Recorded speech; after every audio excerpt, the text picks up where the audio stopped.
Hello everyone, today I will be playing the second game in this Stories game trilogy, The Sims Pet Stories. As said in the last video, these games are a series of 3 games, and they're games that were released between 2007 and 2008 using a modified version of the Sims 2 game engine, which is optimized to be able to play it on weaker systems. The Sims Pet Stories being released in June 2007. Pet Stories features challenges for Sims to care for and train pets with both a story and a free play mode. The first story follows Alice and Sam as she experiences financial hardship, decides to enter a dog show, and the second story follows Stephen, a chef whose life is turned upside down by Diva, the cat. Anyway, enough of that. On with the game! One is greeted with an opening, letting us know that unlike last time, that game was about life, whereas this game is indeed about pets. Alice Witt has inherited her grandparents' house. Recently she's moved back to Garden Heights to take ownership of the property, but money problems have put her on the verge of financial ruin. A starving artist, she hasn't been able to make ends meet every month, but she is determined to make a better life for her and her dog, Sam. She may be forced to move if she don't come up with the simoleons to pay her taxes. Her friend, Amaya and Thomas, are there to help, but ultimately, Alice must find a way to save her house. Oh, how dramatic. Best in show. Through foggy eyes appears a house, and we have a cheeky peeping Tom session. And who do we see? Through this wind, short for window, but a bitch before me, and she be painting. An artiste as it were, and the dog be dogging. Clearly understands the dog. The foggy eyes have now cleared up. And I thought I said no to a tutorial, however, we're still being reluctantly shown the tips and tricks. Excuse me, EA, sort this out now. Reluctantly clicking through all the same old bollocks, blah blah blah, but your pet section is new. This is Sam, Alice's pet. You cannot control him directly, however, you can teach him some useful commands like come here. Alice be like, good morning to you too, Sam. You want some love? Okay, so one rubs the dog's belly, and well, we accidentally take a picture, Victorian style, and now it's time for Alice to partake in the art of dressing, because apparently this is what naked looks like. Much better. Now that I'm dressed, I should change my look up a bit, but gotta stay fashionable. A quick look in the bathing mirror should help me sort out me mug. Ah yes, time for one to work that classic Prudence magic. And what are these locked masks? How intriguing. This could be a potential sleigh, but it's gotta be the propeller hat. Stunning, love, stunning. And once the mug is sorted, the hound begins a howling, and you know what they say, ain't nothing but hound dog, howling all the time. Always wanting for something, these bloody pets. And what the hell, the dog's chewing on the furniture. Pets have special need that humans don't. For dogs it's chewing, for cats it's scratching. Excuse me, I actually have a special need for chewing too. Don't forget Prudence, chewing gum, rawhide treats, pen lids, the lot. Give me anything and I'll give it a good chew. However, one must scold this bastard dog.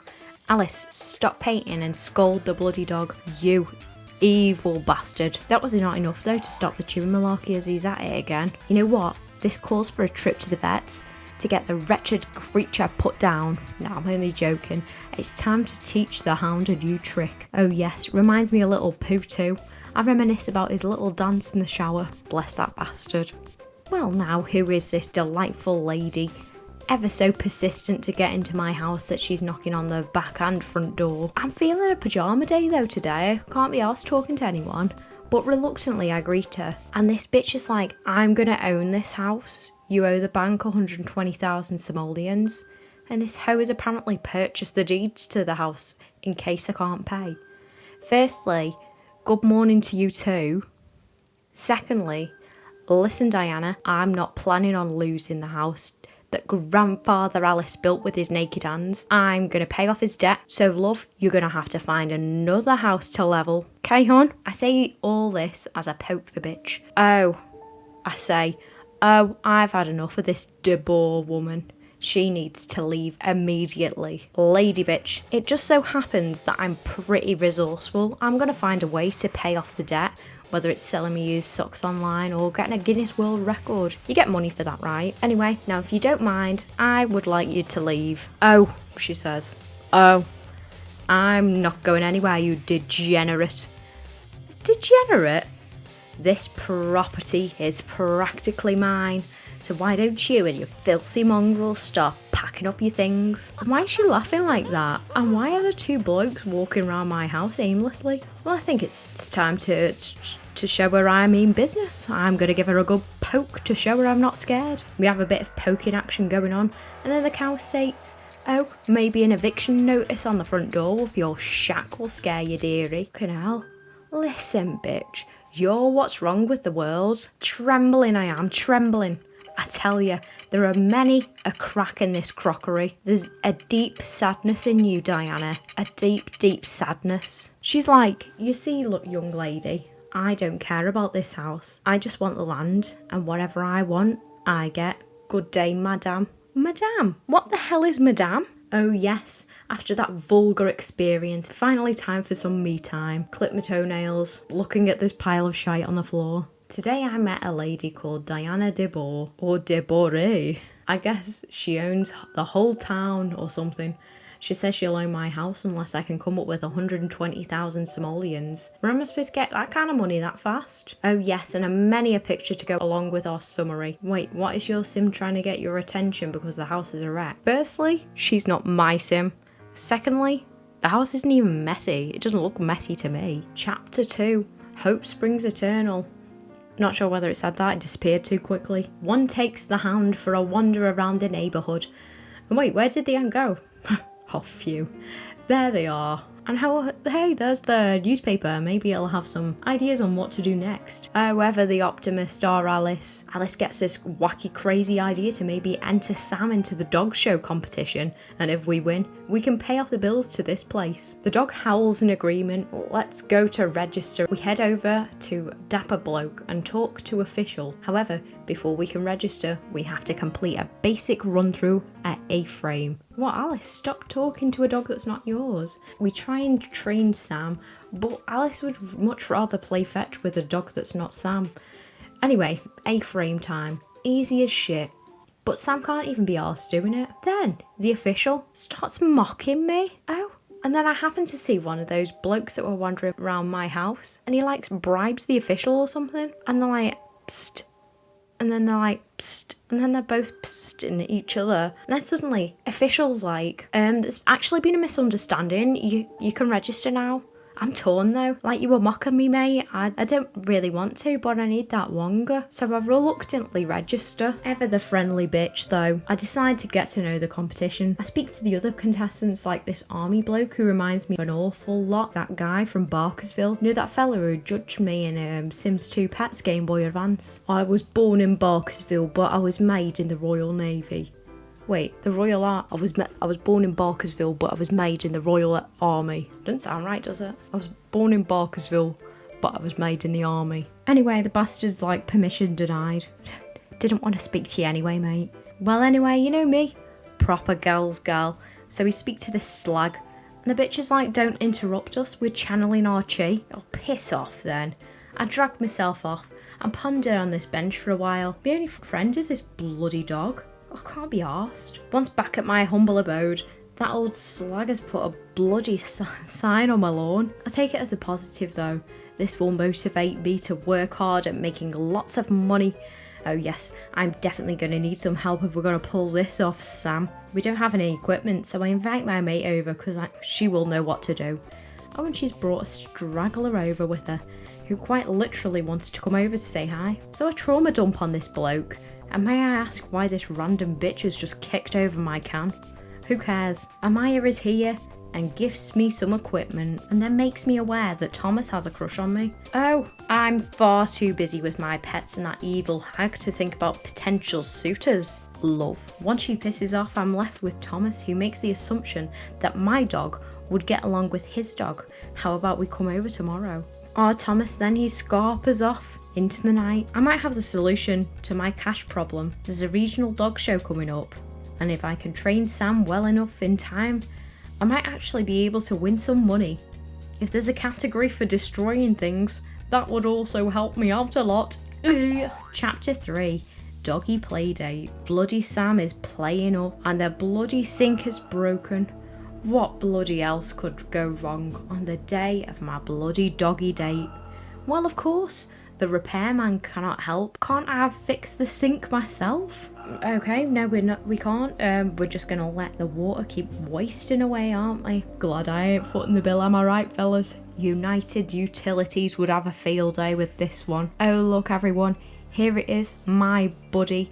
Maybe he can help. Oh yes, that's right, you lazy cow. I greet Thomas Jones as everyone would usually greet a Thomas Jones. Wait, could this be famous Welsh bloke Thomas Jones? What's new, pussycat? Whoa! What's new, pussycat? Thomas is like, me? I'm a whiz with a wrench. Let me at the sink. I just love sinks. Oh, go on if you insist, love. Oh, the poor bastard's on the struggle bus though, but I'll just be over here reading the paper if you need me, mate. As he should though, helping this bitch to mop up too. A keeper, I guess. I decided to play fetch with Lucy, you know, his dog, to introduce myself to her like I'm a bloody stepmom or something. It's kind of weird because it's just a dog. I'm miserable though. Alice looks too much like that Riley for my liking. I've got to change her. Yes, she deserves this. She is a much nicer lass than that Riley. Oh, hang on a second. We can change Sam's appearance too. Oh, yes, we make him a piss version. Beautiful. Well, looks like it's time for me to receive my well-earned gift from Tom Jones. He'll be like, it's not unusual to give a gift to my friend. Nah, he's like, I've had this large dog training contraption burning a hole in my pocket this whole time. I almost forgot, and then abruptly leaving to go to work. Employed? Huh? And look, this dog is shite at playing on the seesaw. Time to get it put down. Well, at least Sam didn't destroy everything today, because the sink decided to break on its own. Thomas was nice enough to come over and fix a bunch of things for me. He also brought his dog Lucy with him, so Sam got to burn up some energy playing with her. It's time to get some much needed rest and dream of a better day tomorrow. Oh, everyone look, we've unlocked Midnight Masquerade, but Alice still needs your help. Chapter 4, A Day in the Life. I head to the mall to get my dog magazine. Upon arrival, everything goes blurry. It's almost as if one has rubbed sun cream in one's eye, and many a sign of that hag de boer be dotted around the mall. We must persevere through hardship, stiff upper lip and all that, and find a good training mag for our Sam. Mutt monthly, I guess. I'll subscribe to this. Oh, look everyone, it's famous singer Tom Jones. It's good to touch the green, green grass of home. Oh, and he's bloody starving, so we just abandoned our dogs. The whole thing that this game is about. Hey, Tom Jones TM, let's go to the Somalian diner. I understand. Yes, I understand that the food there is wonderful and not owned by Diana. Yeah, she's a bit obsessed with her, isn't she? Now, once at the diner, our goal is to eat lunch with Tom. And I don't want to sound judgmental. I know you're chronically unemployed, but 11:45 isn't lunchtime, darling. And wait, is this Diamond Heights music playing? We order the chef's choice and it arrives in a cloche. And you know what? It actually looks pretty decent, to be fair. We're chatting and scranning. Can life get any better?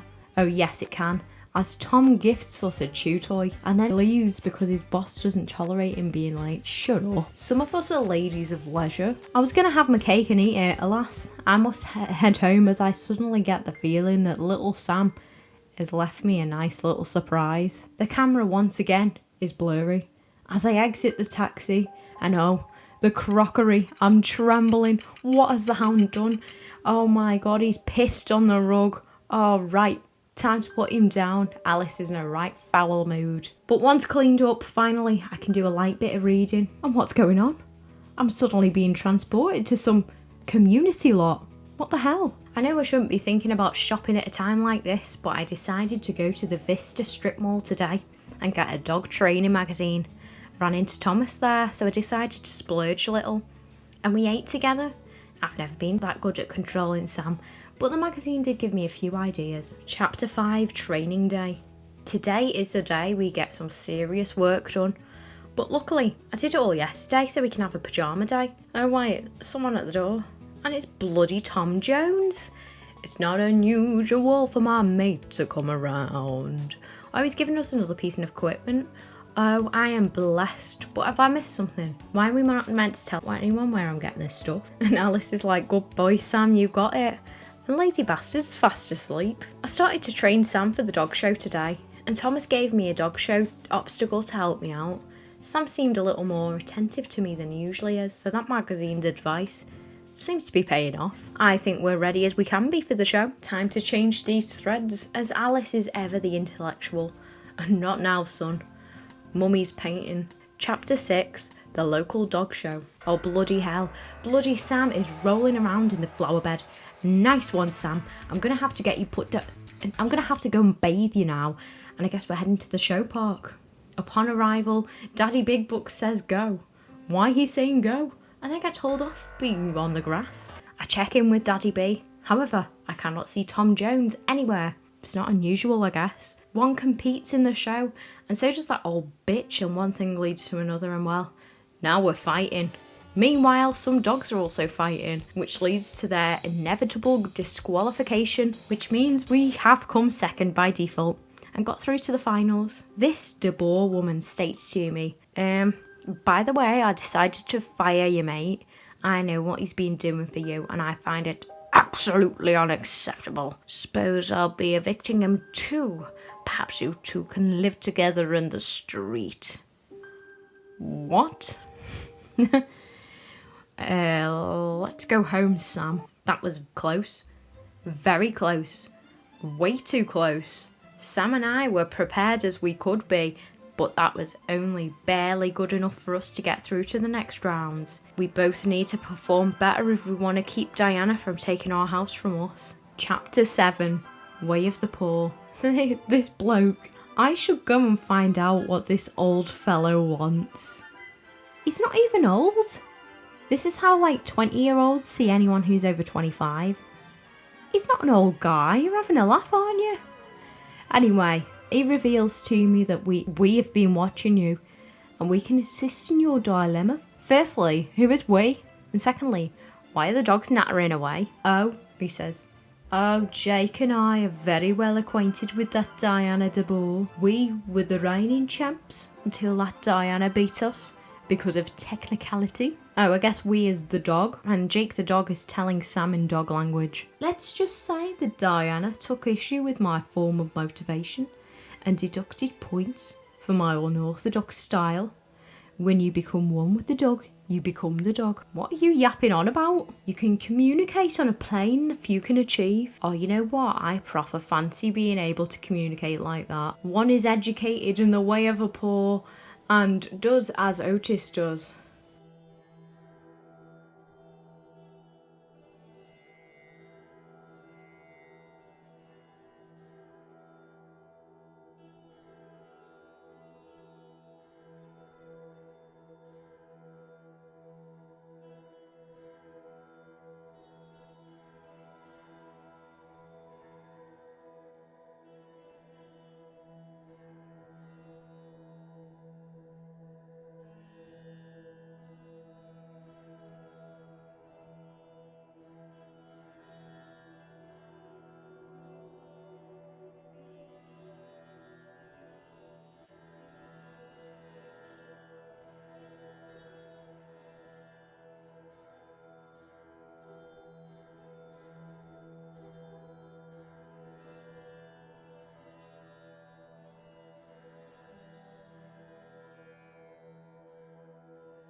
Well, that was weird.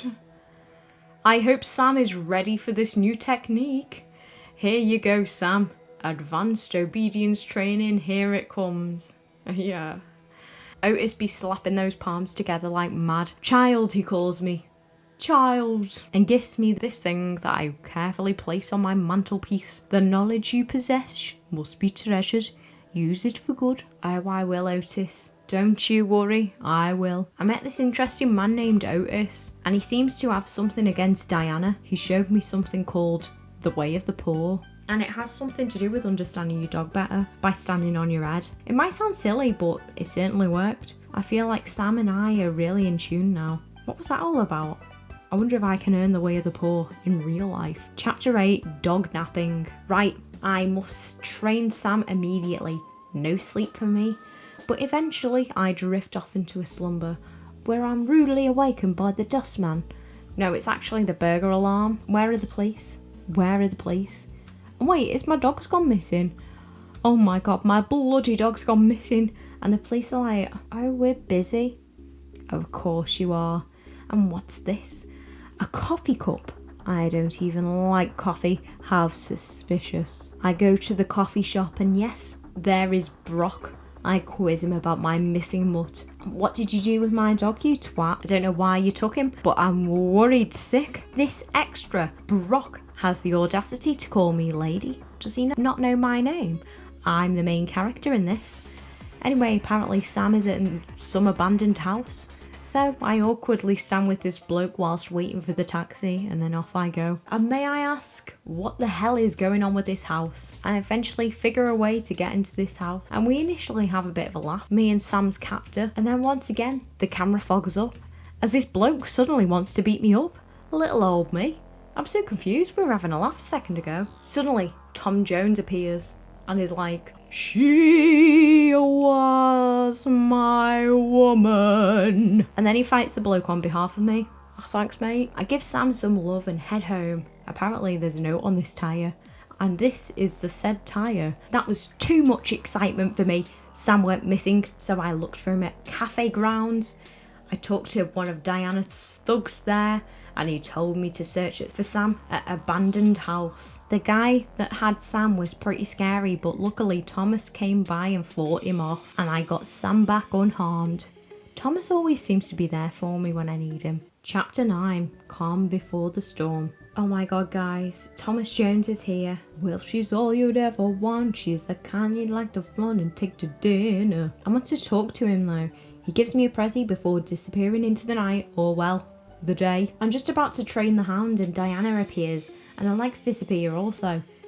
I give her a piece of my mind. Hearing about the dog napping through the grapevine, she comes to offer her condolences. But love, I'm sorry to disappoint, but he's been returned to me. I'm sure the people responsible will be apprehended. Oh, she is shocked, just like someone who is responsible for dog napping would be. Anyway, she's like, I'll give you this house if you beat my dog or something, I don't know. I'm distracted by the fact that she's mocking my Way of the Poor trophy. How dare she? And now look, Sam wants to bite her arse, so I think it's very much time for you to leave, bitch. Then what the hell? She stole my fucking poor thing. Suddenly, a familiar voice, Otis's voice, says, you never needed a talisman to be a complete dog trainer, Alice. Is this in my head or is he here? Oh wait. He's been here the whole time. Kind of weird, but gotta respect the master, innit? I do ask him where he came from though, and he just kind of brushes it off and tells me, look within myself to understand the true meaning of the way the poor. I ain't reading all that, mate. Will I ever see you again, Hostess? And he says, lovingly, child, I'll always be with you. Kind of weird, but hey, me mates come round for a brew and a natter. Diana decided to come over to gloat about how I didn't have a dog to compete in the show anymore. And I think she was surprised to see Sam. Then she decided to make me a deal. If I can beat her, I get the deed to the house. Before she left, she stole the obsidian paw that Otis gave me. So Otis came by while I was moping about that and told me that I always had the strength and confidence to win on my own, but just hadn't realised it. I think there's a lesson in here somewhere. Chapter 10. Well, I guess I didn't write the title down for that. I really have to thank Otis. Training Sam is so much easier now, and I don't feel as intimidated by all the competitors at the shows. Maybe I never really learned to appreciate Sam before, and that was my problem. Not Sam's. Now, I think we might just be able to beat Diana. Competition ready. Off to Bartholomew Green's I go. Chapter 11, Best in Show Finals. I sign up with Daddy B, however, I must serve firstly. Of the food variety that is, I put down the delicious food onto the floor to watch my competitor compete. I'm not gonna lie, he's kinda shite, so as long as we beat that bastard with a chance of winning, Easy. Amaya is here to support me, but where is that bloody Thomas? Diana butts into our combo and she's actually such a bitch. And now she's told my mate that she's going to make her homeless too. She's so bloody evil.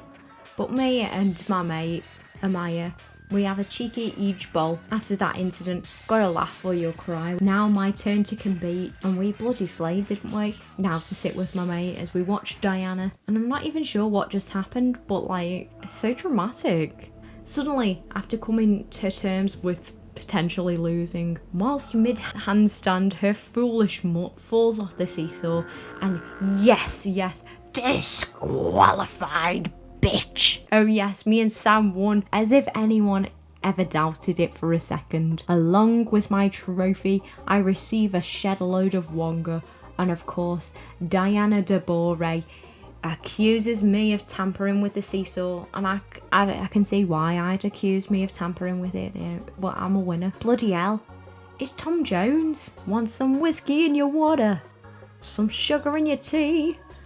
What's all these crazy questions that they're asking me?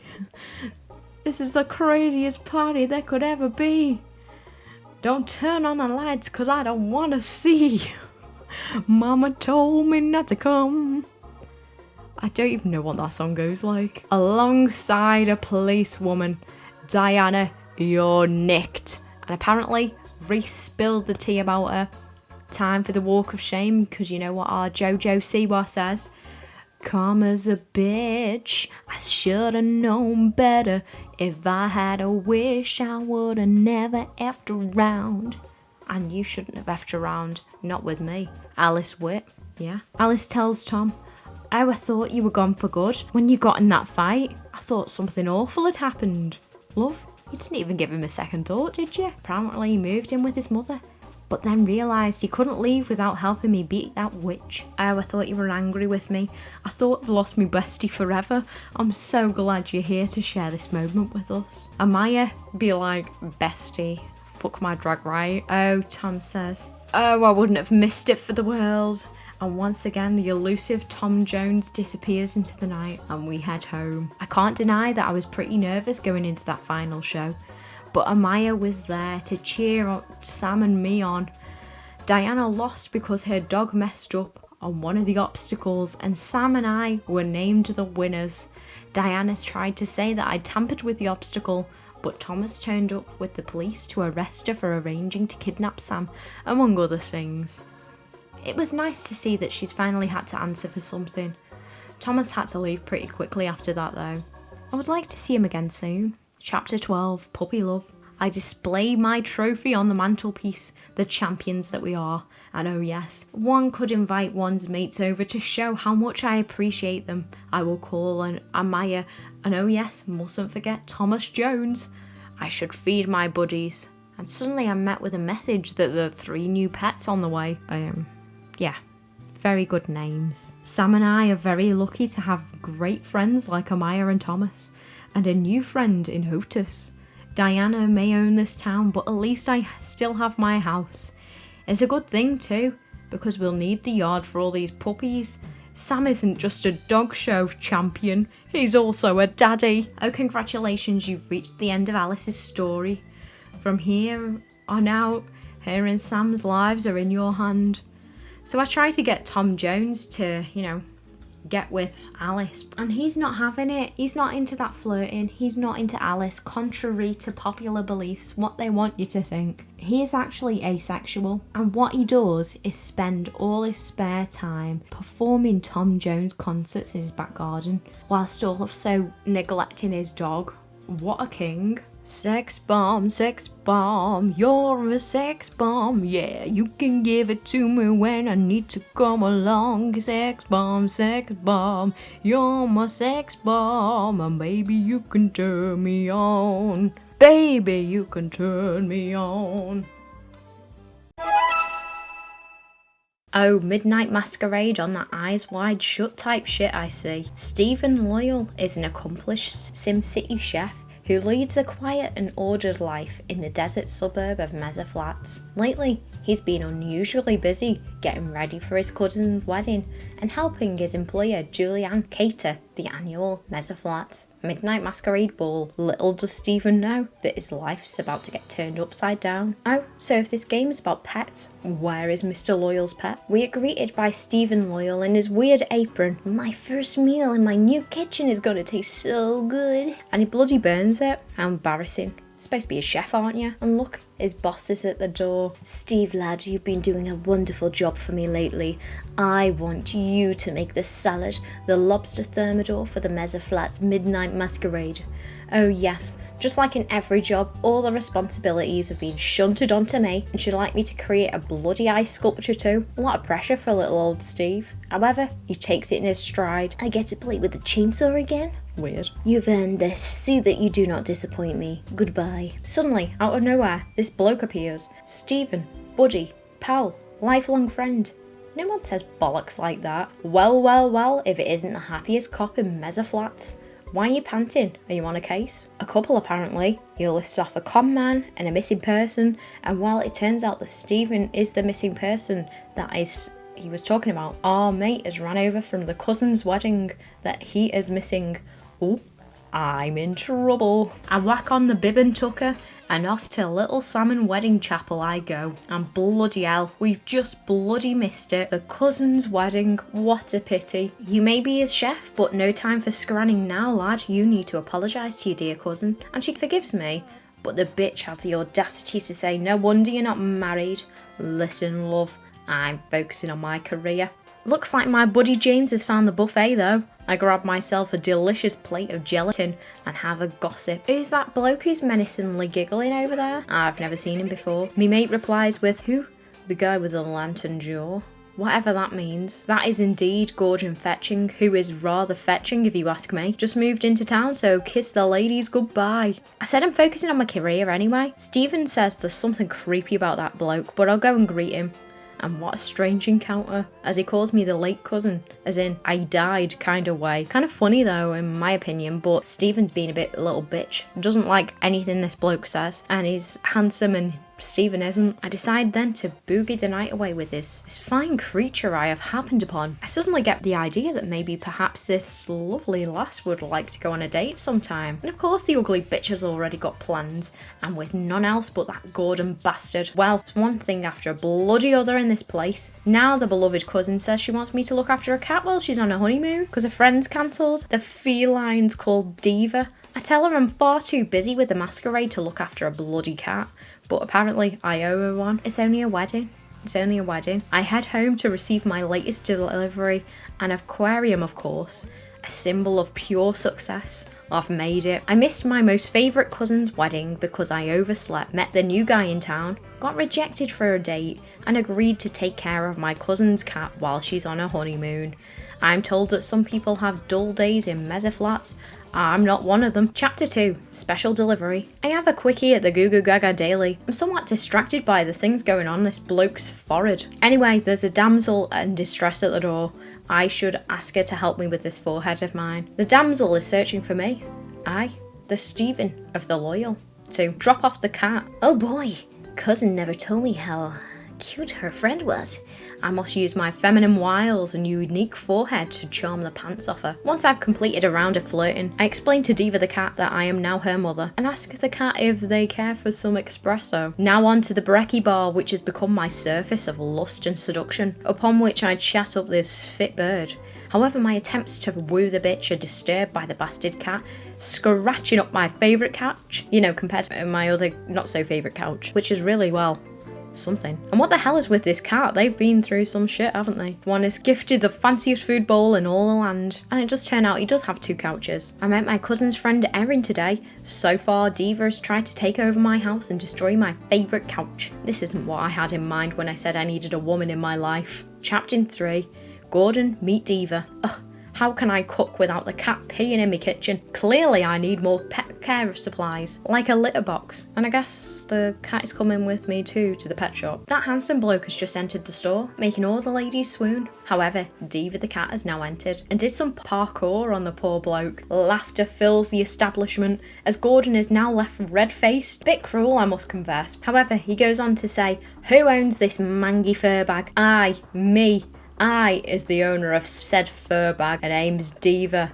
And she ain't no diva." Listen, mate, keep that thing away from me. And while you're at it, stay away from Rachel too. I saw you gawking at her. She's mine. Who's Rachel though? Oh yes, this cat is amazing. I should stroke her for a good behaviour for attacking men. So with litter tray in hand, we head home to watch a spot of telly with our James. It's been a while, hasn't it, old friend? Not sure how you like in my house, but what's on telly box, love? Steve starts moaning about his life and James really said, I don't care. Hope that goes well for you. And the frigs off. I received the Scratchathon 5000 and place it right next to the litter tray in my living room. Stunning. I ran into Gordon again and the guy just rubs me the wrong way. Diva chased after him, which made me laugh. Celeste sent me a cat condo and I bought a litter box. Now Diva should be a happy kitty. So much for my bachelor pad. This cat's really living the high life as well. Chapter 4, bring your dancing shoes. Stephen is completely obsessed with Gordon. He's the date of choice these days. So where does that leave me? Oh, woe is you, mate. Woe is you. I decide it's time to work out. Sweating with Veronica Landgrab, an oldie but a goodie. And he's doing it all wrong.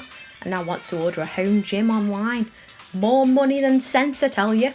So after purchasing many a different exercise contraption from buy mode, turns out he wants to go on the computer and do it. Rush delivery, it should be here today then. Mate, it's 12 minutes past 9 on a Sunday. Don't work like that. I know I should be cooking, but I'll see if Rachel's free. Oh, she's with that bloody Gordon. However, she'll be free to meet later at the Club of the Z in a few hours. Oh, and bring your dancing shoes. Guys, chapter title mentioned. We must stop playing with this cat and go meet the slag. Here he is, our Steve, dressed up to the nines in his bib and tucker. Rachel looks nice. I should tell her. Rachel, you look nice. I told her. Actually, I prefer to relax a bit before I bust them sweet, sweet moves.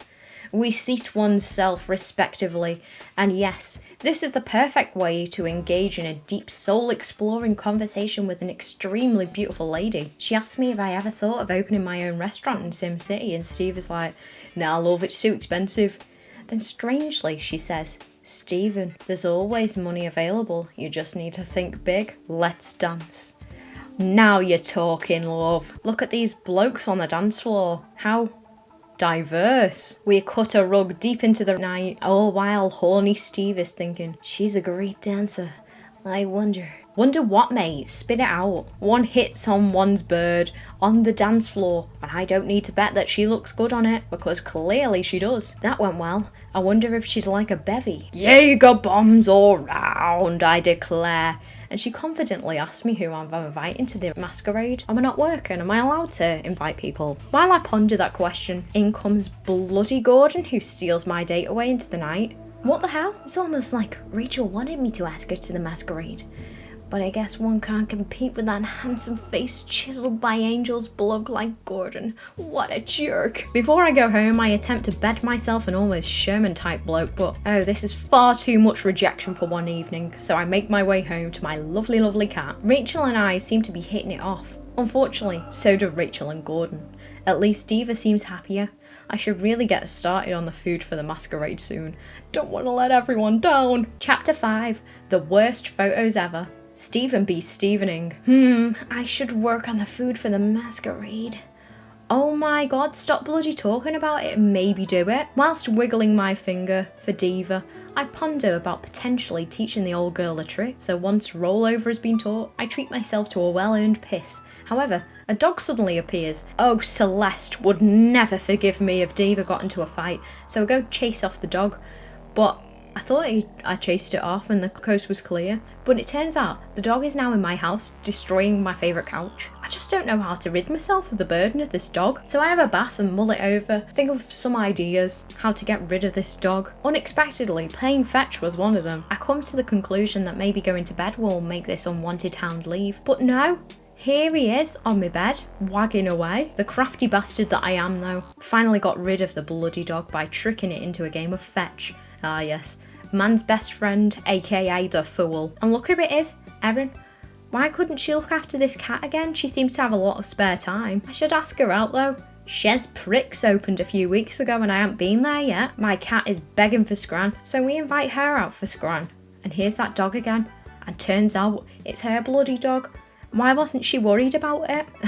And FYI everyone, there is something very terribly wrong with this cat. Off to my date. I would prefer to sit maybe a little more intimately, but hey, one orders a lobster thermidor for all. Erin's food looks good. I should steal a bite. Mate, you have both got the exact same thing. And excuse me, can we have a little privacy? Once I steal her food, she scarpers off to chuck up. How cute. Suddenly, all the patrons of this fine establishment are now puking bile.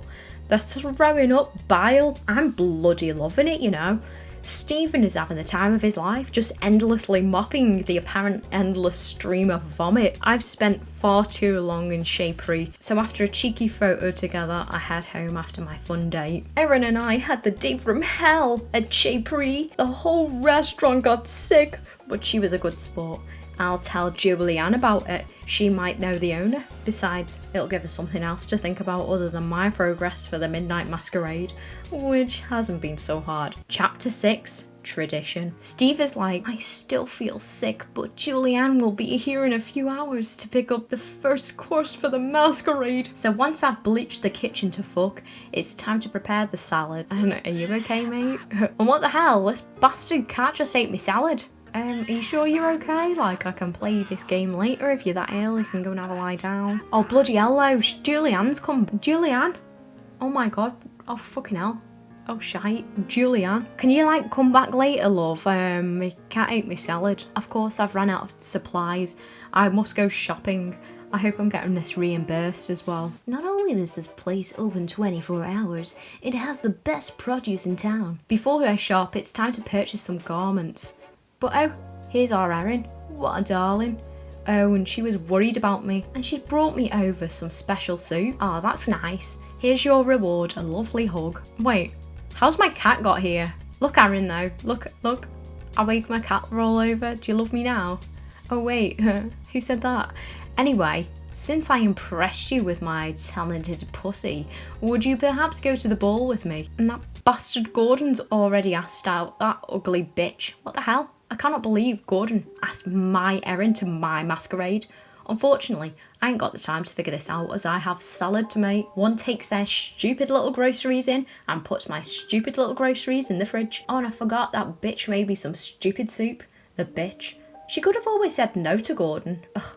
I'm in a foul mood. This salad will taste like shit with my foul mood. Here you are, Julianne. I went with tarragon instead of cat hair this time. Stephen, that's disgusting. Diva decided to dance in my first batch of salad, so I had to go to the store and buy more supplies. I ran into Erin, and guess who has her locked up for the Midnight Masquerade? At least he can't be Rachel's date as well.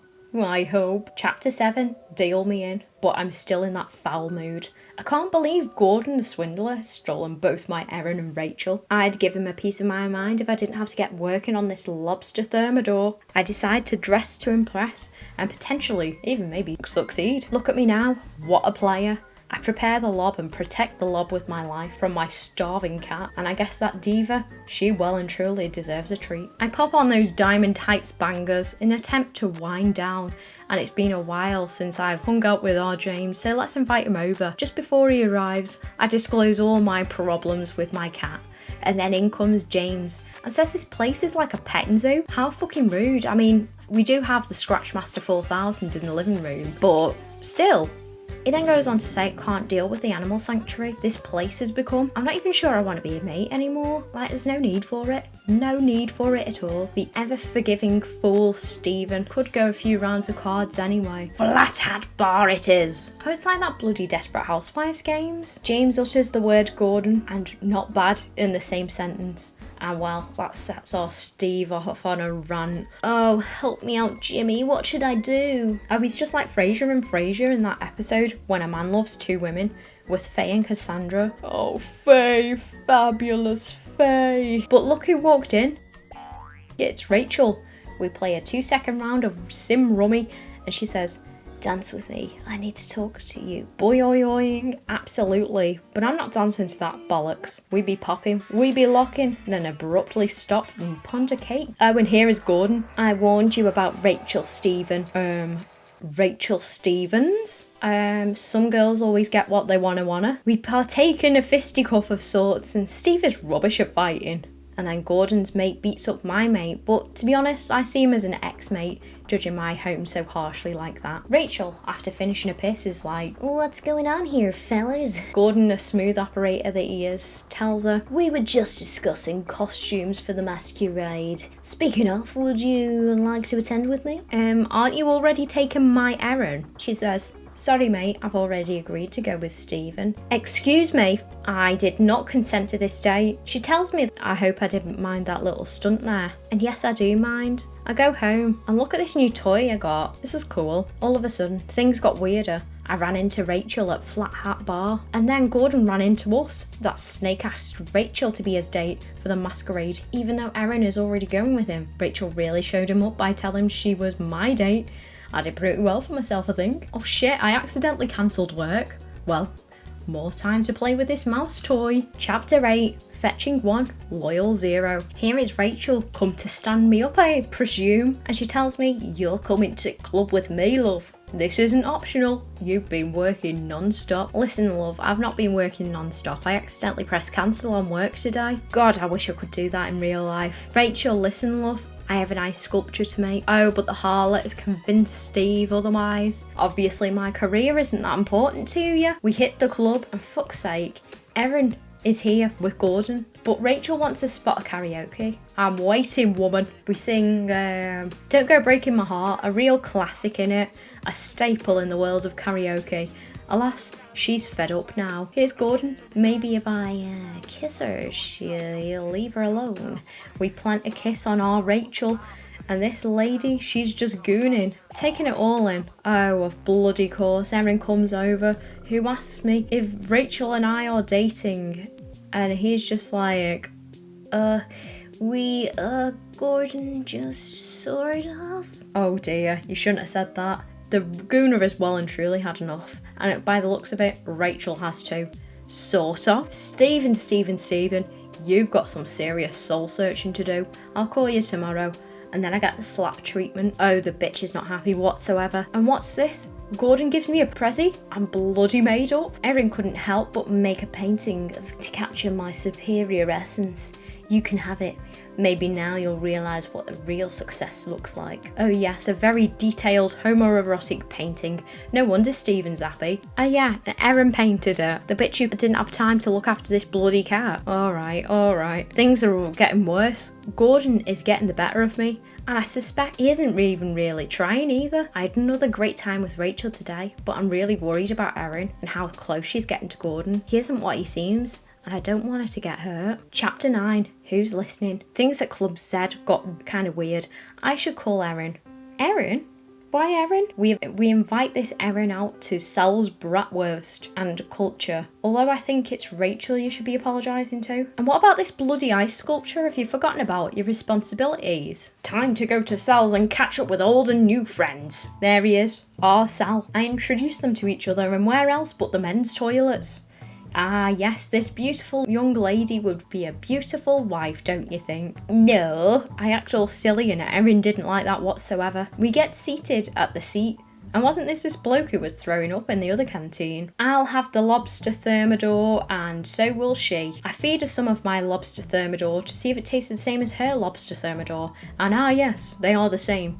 just as I suspected. A toast to good thermo and a good friends. And what's this bloke doing in the bog? Don't mind you take a piss, do you? We danced the dance of slow to my favourite song. Erin mentions Gordon's name, which in turn sets Stephen off on a tantrum of sorts, which of course makes our Erin cry. Oh, listen, love, if you're gonna cry, I'm gonna have a bit of a lie down. Oh, and here's bloody Sal. You're a good chef, but a lousy listener. Starts talking all bollocks about his wife. I don't care. I'm out of here. I'm off to see my little diva. I hang the stunning painting of Gordon at the foot of my bed, ready for when a moment of passion decides to ignite in my life. I had another date with Erin, and I blew it. She's a sweet girl with a killer smile, and Gordon's gonna walk all over her. The Masquerade is coming up soon, and I have to get my costume. Chapter 10, something's catching. My phone rings whilst I'm busy cutting the rug, as it were, and I can't be arsed answering it. I've just realised there's no fish in this fish tank, only a single tiny scuba diver.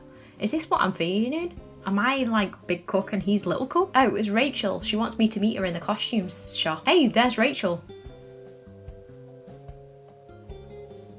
We picked the LGBTQ plus mask, but tie-dye, what is she thinking? Rachel leaves as one happy customer, as it were. But of course, Erin turns up. I should buy her some roses. Oh, bloody hell, I think Stephen's the two-timing one. And wait, is this the Fruit of the Loom symbol with the cornucopia? Mandela effect solved. Everyone, this is now a mystery solving channel. I give her the roses, but I'm somewhat distracted. I just want to sit the fuck down and turn off that bloody telly. Get that bollocks off. Oh, but here's James saying something. Meaning Gordon is the con man, I think. He must be after my Erin and my Rachel. We cannot let this happen. I am in love. And James asks with who? And I just ignore the question. If only we could find out Gordon's real name and we could confirm he's Gordon and put him in jail for being Gordon. I decide to get started on this ice sculpture then. I've only been saying this for the past 3 days. After some intense staring at my cat, I began the journey of sculpting. And what part of being a chef is ice sculpting? Everything is ready for the party, but I've got to make a plan to get Gordon. I should get my diary and make a plan. However, first, me lobby thermo. Dear diary, Gordon Fetching is so bloody handsome. I knew from the moment I laid my eyes on him that he was fetching my heart, and now I have a hand-painted portrait I gaze upon before my slumber to have those sweet, sweet dreams of a handsome, sexy man. I believe the kids call it a wank bank. One day, my sweet Gordon, I can only hope that one day I'll be able to kiss those tender lips. I'm glad I got the chance to apologise to Erin before the masquerade tomorrow, or else things could have been awkward. But more importantly, James confirmed to me that Gordon is very probably a con man, which means Rachel and Erin are both in trouble. I need a good plan, and nothing helps me think like going back to my diary. Chapter 11, The One True King. It's finally time to go to that bloody masquerade. I've been waiting for this for bloody ages.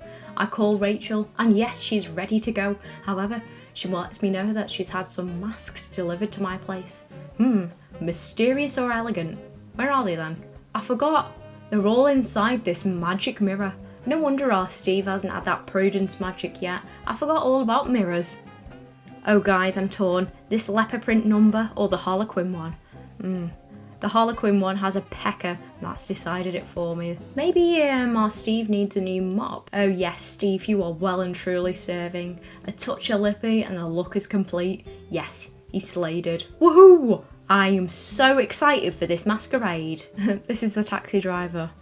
Oi mate, where the fuck you going dressed like that, love? Oh, the taxi driver has made our Steve extremely self-conscious. So upon arrival, I plant a big fat snog on our Rachel. I know, everyone applauds me for my great work. But wait, this is a bit orkies. Me and Julianne have the same mask. The music is just a double bass. It's a bit shit, innit? Gordon steals my date away for a dance. I say, ooh, just you wait, Gordon, I'm gonna expose you, and not in a sexy way. Lonely as I am, nothing can fill a void like a lobby thermo. So I pick up a cheeky thermo, as one does at a soiree, and I scram my lobby thermo upstairs alone, cause, you know, it's lonely at the top and all. And what is this vision of beauty I see? Erin. alone at the soiree. Oh shite, I didn't mean to kiss her, I just fell. Then Steve says some bollocks to Erin. Gordon's about to play apparently. Stalkers as he's taking off his costume. Meaning it's our chance. Our chance. Our chance for what, you say? Wow, he's really playing. Handsome, talented, hates Steve. He really is the whole package. Steve swoons. But now is not the time. We must beguile his henchman, whatever that means. This costume's weird though. It's like, is it metal? Is it floral? Who knows? But all I know is my mullet is AWOL. His weird mate says to me, everything's in place, Mrs. Shickle. We have all the girls as simoleons by the morning. Holy shit, I gotta change back before Gordon finishes. But where's my mask gone? I tell me mate Jimmy, get a load of this. And of course, Gordon is crowned as Masquerade King. How can one compete with a guitar-playing handsome man with a mask? And I am none of those, and maskless. James yells, you're under arrest, and Gordon is trying to escape. I struggle and I'm not even sure if I tackled him, but I sure did lose a fight with him. However, he still gets nicked. I happen to hear Diva the cat meowing. Apparently, the cat stopped him. I give Diva some love and well, Stephen wins the King of the Masquerade by default. Great. I'm awarded a karaoke machine for the splendid tackle. Oh, thank you, beloved boss. So happy I could cry. However, it's time to choose my queen, and I'm torn. Now I know exactly how Fraser Crane felt. Look at them swooning over Stephen, the pinnacle of, well, something. I decide to pick Erin. I was excited to finally beat the Masquerade, but dreading it as well. A lot was at stake. Gordon was either going to succeed at swindling Erin and Rachel, or go to jail if my plan worked. We're all lucky that it did. What I didn't expect was to finally have to choose between two amazing girls when I was crowned the King of the Masquerade and had to choose my queen. I've done everything here that I can do. The real excitement will begin when I'm at home and she meets me there. Chapter 12, Romantic Getaway. Here is Erin now. I have a lot to say. Best put me specs on and ponder in the bath. She was surprised when I picked her, and you know what that means. We should get engaged. We put the ring on the wrong finger. Oh, I've never been to the Jamaican Isles. Let's go there immediately. Why does everyone want to go there though? And what are the animals doing? Anyway, off we go in the limo, and my sim is desperately hungry. He is coming out of the limo. Well, in the past few days I've made a great meal for the entire town, was crowned the King of the Midnight Masquerade, and helped catch a con man. Found love and got engaged to Erin. I've also realised that I truly love this cat, but I still haven't heard back from Celeste. Perhaps she sent me an email, but one thing's for sure, Celeste will never believe this. Well, there's one thing I've learned from this story. Stephen loves a lobby thermo, even a rotten one. Wait, why is this random bloke in my hottie tea? Is this Simply Red? I desperately attempt to woo Gordon.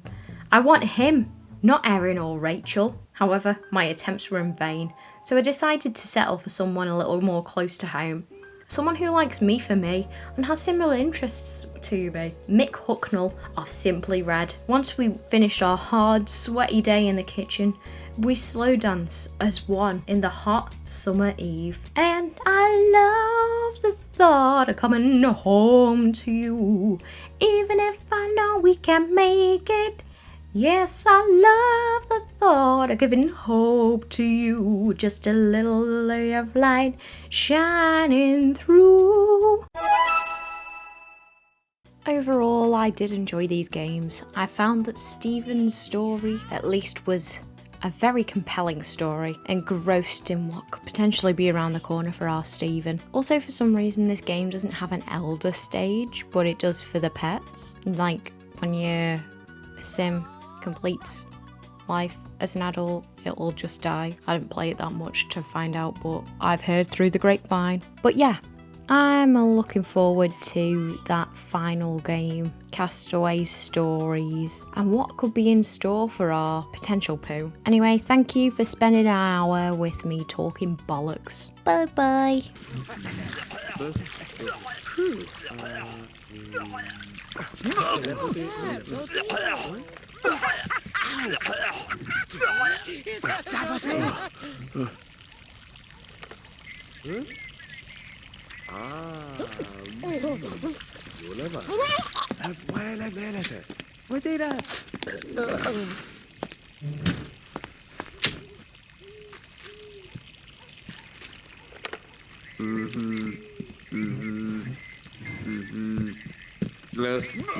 Et voilà, voilà.